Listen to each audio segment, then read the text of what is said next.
Hello student, how are you all. कैसे हैं आप सभी।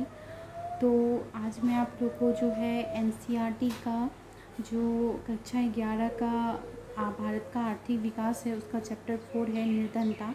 तो मैं निर्धनता आप लोग को करवाऊंगी जो एनसीईआरटी के अनुसार है, और उसके कॉन्सेप्ट को शॉर्ट नोट्स में उसको मैं आपको समझाऊंगी।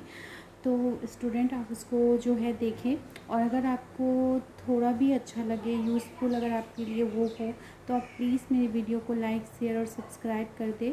बेल आइकन जो है यहाँ पे देखिए बेल आइकन है, आप बेल आइकन दबा दें। तो चलिए स्टार्ट करते हैं। हेलो लर्नर्स, तो हम लोग एनसीईआरटी क्लास 11th भारतीय अर्थव्यवस्था का जो विकास है उसका चैप्टर 4 निर्धनता के बारे में आज स्टडी करेंगे। तो निर्धनता जो है वो क्या है। तो देखिए, कोई भी ऐसा समाज कभी सुखी और संपन्न नहीं हो सकता जिसके अधिकांश सदस्य निर्धन और दयनीय हो। ये एडम स्मिथ ने कहा था। इनका कहना था भारत में जो है जब हमारा देश आज़ाद हुआ उसके बाद से ऐसे बहुत से प्रयास किए गए हैं जिससे जो है अपने देश के जो निर्धनता को निवारने के लिए। जैसे देखिए, जब देश आज़ाद हुआ था तो संविधान सभा को संबोधित करते हुए 1947 में जवाहरलाल नेहरू ने कहा था, स्वतंत्रता की प्राप्ति तो एक कदम मात्र है, एक सुअवसर का आरंभ मात्र है। अभी और बहुत सी महान उपलब्धि और विजयोत्सव हमारी प्रतीक्षा में हैं। ये होंगे निर्धनता, अज्ञान, रोग, अवसरों की असमानताओं के उन्नयन के उत्सव।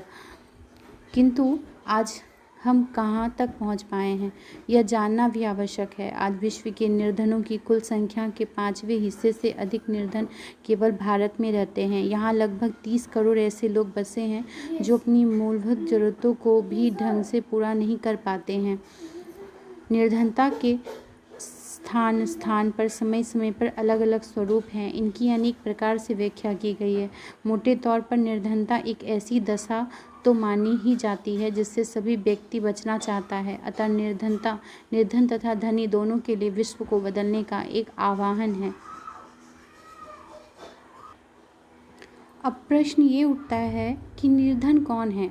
तो देखिए, जो एनसीईआरटी है वो कहानी के माध्यम से बच्चों को समझाती है। तो यहाँ एक कहानी मैं पढ़ती हूँ आपको, और आप खुद निर्धारित करिए कि निर्धन कौन होता है। अनु और सुधा का जन्म एक ही दिन हुआ था। अनु के माता पिता निर्माण कार्य में लगे मजदूर थे, तो सुधा के पिता एक व्यवसायी तथा माँ शिल्पकार यानी डिज़ाइनर थी। अनु की माँ प्रसव पीड़ा आरंभ होने तक अपने सिर पर ईंटों का भार ढो रही थी। दर्द आरंभ होने पर वह निर्माण स्थल पर ही औजार आदि रखने के चली गई, और वहीं उसने अकेले ही अपनी बेटी को जन्म दिया। अपनी बच्ची को दूध पिलाया, अपनी फटी साड़ी से चिथड़ों में उसे लपेटा और बोरी के झूले में उसे एक पैर पर टांग तुरंत काम पर लौट आई। उसे डर था कहीं उसका रोजगार न छिन जाए। उसे इतनी आशा थी कि उसकी बेटी शाम तक सोती रहेगी। सुधा का जन्म शहर के सर्वश्रेष्ठ नर्सिंग होम में हुआ। विशेषज्ञ डॉक्टर ने उसकी जांच की, उसे नहला कर, साफ कर, मुलायम कपड़े में लपेट कर उसकी माँ के पास एक पालने में लेटा दिया गया। जब भी उसने भूख लगी उसकी माँ ने उसे दूध पिलाया, दुलारा, प्यार किया और लोरियां गुनगुनाते हुए उसे सुला दिया। उसके परिवार और पारिवारिक मित्रों ने उसके आगमन का जश्न मनाया। अनु और सुधा का बचपन भी बहुत ही अलग रहा। अनु ने बहुत कम आयु में ही अपनी देखभाल स्वयं करना सीख लिया। उसे भूख और अभाव की पूरी अनुभूति थी। उसने कूड़े के ढेर से खाने योग्य चीज़ें बीनना और सर्दी के रातों में किसी गर्म रहना सीख लिया था। वह यह भी जान गई थी कि बरसात में कैसे सिर छिपाना है। तो धागे और पत्थरों या तिनकों के खेल रचकर किस प्रकार अपना मनोरंजन करना है। वह स्कूल नहीं जा पाई क्योंकि उसके माँ बाप प्रवासी मजदूर थे जो काम की तलाश में एक शहर से दूसरे शहर में भटकते रहते थे। अनु को नाचना बेहद पसंद था। जब भी वह संगीत की धुन सुनती तो थिरकने लगती। वह बहुत ही सुंदर थी। उसका भाव भंगिमाएं बहुत ही अर्थपूर्ण थी। किसी दिन रंगमंच पर अपनी प्रतिभा का प्रदर्शन उसके जीवन की अभिलाषा थी। वह एक महान नृत्यांगना बन सकती थी, किंतु उसे 12 वर्ष की आयु में काम करना शुरू करना पड़ा। उसने माँ बाप के साथ अमीरों के लिए भवन बनाने के काम से रोजी कमाने के लिए जुट जाना पड़ा, ऐसे मकान बनाने में जिनमें वह स्वयं कभी नहीं रह पाएगी। सुधा को एक श्रेष्ठ बाल विद्यालय में भेजा गया जहां उसके खेल और खेल में पढ़ना लिखना और गिनना सीख लिया। वह नक्षत्र शालाओं, संग्रहालयों, राष्ट्रीय उद्यान और आदि भ्रमण दर्शन पर गई। फिर वह एक बहुत ही अच्छे स्कूल गई। उसे चित्रकारी से लगाव था तो उसके लिए एक प्रख्यात चित्रकार से प्रशिक्षण की व्यवस्था की गई। उसने आगे चलकर एक ललित कला महाविद्यालय में प्रवेश पाया और आज वह एक प्रख्यात चित्रकार बन चुकी है।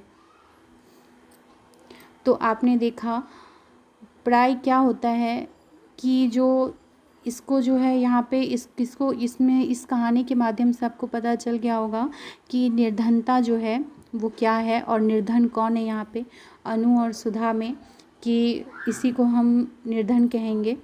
तो यहाँ पे आगे देखते हैं।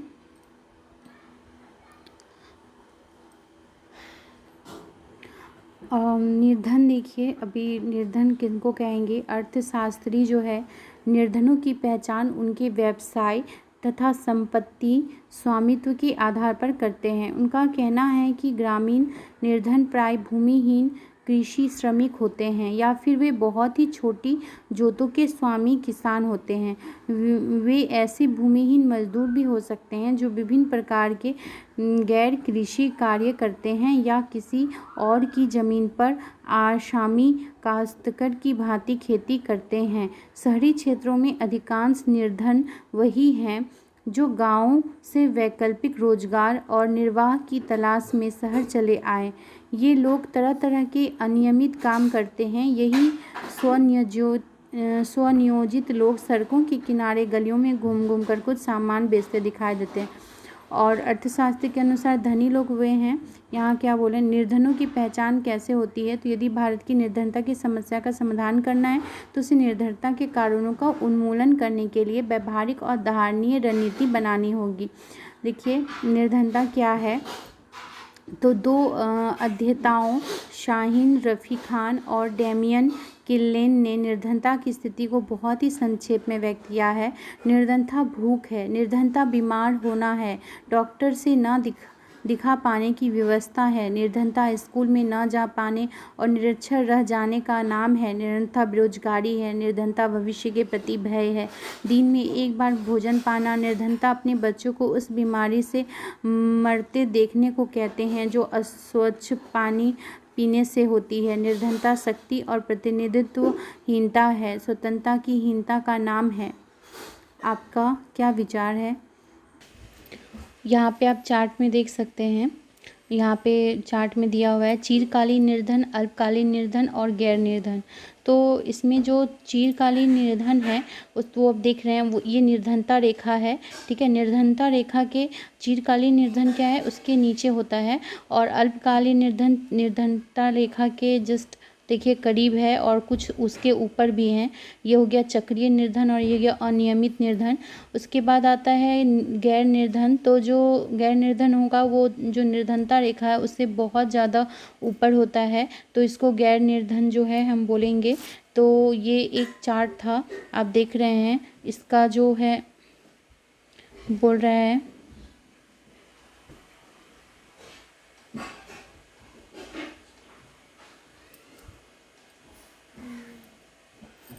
स्वतंत्रता प्राप्ति के बाद भारत में निर्धन अनुपात के आकलन कई प्रयास हुए हैं। योजना आयोग इस कार्य के लिए 1962 में एक अध्ययन दल का गठन किया गया था। वर्ष 1979 में एक अन्य दल प्रभावी उपभोग मांग और न्यूनतम आवश्यकता अनुमान कार्यबल गठित हुआ। एक विशेषज्ञ दल का गठन इसी कार्य के लिए 1989 से 2005 में किया गया। योजना आयोग के अतिरिक्त अनेक अर्थशास्त्रियों ने व्यक्तिगत रूप से भी ऐसी प्रक्रियाओं के प्रयास किए थे। निर्धनता को परिभाषित करने की दृष्टि से हम जनसंख्या को 2 वर्गों में बांट सकते हैं, निर्धन और गैर निर्धन। निर्धन तथा गैर निर्धन और निर्धनता रेखा इन 2 वर्गों को अलग करती है। ठीक है, तो निर्धनता रेखा देखिए, जो गैर निर्धन नहीं है, यद्यपि निर्धन कई प्रकार के होते हैं, पूर्णतः निर्धन, बहुत निर्धन और निर्धन। तो निर्धनता का वर्गीकरण देखिए यहाँ पे किया गया है। निर्धनता का वर्गीकरण सामान्यतः जैसे 2 प्रकार के, सदा निर्धन और सामान्यतः निर्धन। सामान्य निर्धन जो है, क्या बोल रहा है कि जो इस सामान्य निर्धन वर्गों में वे व्यक्ति आते हैं जिनके पास कभी कभी कुछ धन भी आ सकता है, उदाहरण अनियमित मजदूर। इन दोनों वर्गों को मिलाकर हम चिरकालीन निर्धन वर्ग का नाम देते हैं। ऐसा वर्ग भी जो निरंतर निर्धन है, गैर निर्धन वर्गों के बीच झुलसता रहता है। यदाकदा निर्धन जो अधिकांश समय धनी रहती है परंतु कभी कभी उनका भाग्य साथ नहीं देता, उसको यदाकदा निर्धन कहेंगे। और अल्पकालीन निर्धन इन्हें कहते हैं। इनके अतिरिक्त वे लोग हैं जो कभी निर्धन नहीं होते, वो गैर निर्धन कहलाते हैं। निर्धनता रेखा तो देखिए बोल रहा है कि जो 2400 ग्रामीण व्यक्ति को 2400 तथा शहरी लोगों को 2100 कैलोरी का न्यूनतम उपभोग मिलना चाहिए। इसका निर्धनता रेखा का हम परीक्षण करके देखते हैं। निर्धनता मापन की कई विधि होती है। एक विधि तो न्यूनतम कैलोरी उपभोग के मौद्रिक मान यानी प्रति व्यक्ति व्यय का निर्धारण करने की विधि है। उनके अनुसार ग्रामीण व्यक्ति को जो है 2400 तथा शहरी व्यक्ति को 2100 कैलोरी का न्यूनतम उपभोग मिलना चाहिए। वर्ष 2011 से 12 में निर्धनता रेखा को ग्रामीण क्षेत्रों में ₹816 प्रति व्यक्ति प्रति माह उपभोग के रूप में तथा शहरी क्षेत्रों में 1000 प्रति व्यक्ति प्रति माह के रूप में परिभाषित किया गया है। यानी जिनका जो है कम से कम महीना में 1000 रुपया जो है प्रति माह के रूप में कमा लेते हैं, वो क्या हो गए, जो निर्धनता रेखा में है। यद्यपि हमारी सरकार निर्धन परिवारों की पहचान के लिए मासिक प्रति व्यक्ति उपभोग व्यय को परिवार की आय के घोतक के रूप में प्रयोग करती है, पर क्या आप इस विधि को देश में निर्धन परिवारों की पहचान का उपयुक्त तरीका मानेंगे? अन्य अर्थशास्त्रियों का मत है कि इस तंत्र में सबसे बड़ी समस्या यह है कि यह सभी निर्धनों को एक वर्ग में मान लेता है और ये अति निर्धन और अन्य निर्धन में कोई अंतर नहीं करता।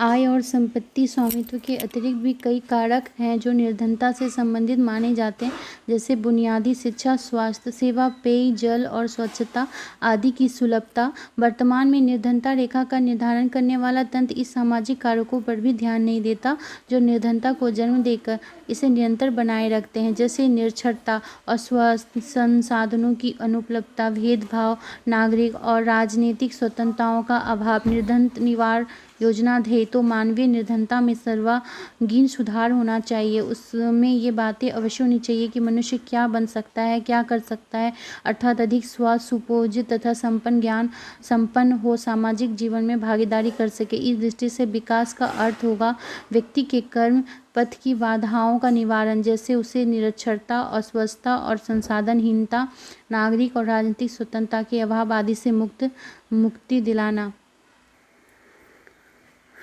यद्यपि जो है ग्रामीण क्षेत्रों में रोजगार, यद्यपि जो हमारी सरकार का दावा है कि समृद्धि की उच्च दर, कृषि उत्पादन में वृद्धि, ग्रामीण क्षेत्रों में रोजगार, 1990 के दशक के आर्थिक सुधार कार्यक्रमों ने निर्धनता के स्तर में काफ़ी कमी की है। किंतु अनेक अर्थशास्त्रियों को सरकार के इस दावे पर संदेह है कि उनका मत जिस प्रकार आंकड़े एकत्र किए जाते हैं, जिन वस्तुओं का उपभोग और समूह यानी टोकरी में शामिल किया जाता है, निर्धनता रेखा के आकलन की कार्यविधि और निर्धनता की संख्या में भी जो है क्या होता है, भारत में निर्धनों की संख्या कम करके दिखाने के लिए यानी हेराफेरी की जाती है। तो हम लोग जो है क्या देखते हैं, बोल रहा है जो अमर्त्य सेन है, ठीक है, इसमें जो है नोबेल पुरस्कार से सम्मानित किया गया था अमर्त्य सेन को भारत की आर्थिक व्यवस्था के लिए। तो जो अमर्त्य सेन ने एक सूचकांक का विकास किया जिसे सेन सूचकांक का नाम दिया जाता है। इसके अतिरिक्त निर्धनता अंतराल सूचकांक और वर्गित निर्धनता अंतराल उपकरणों का भी प्रयोग किया गया।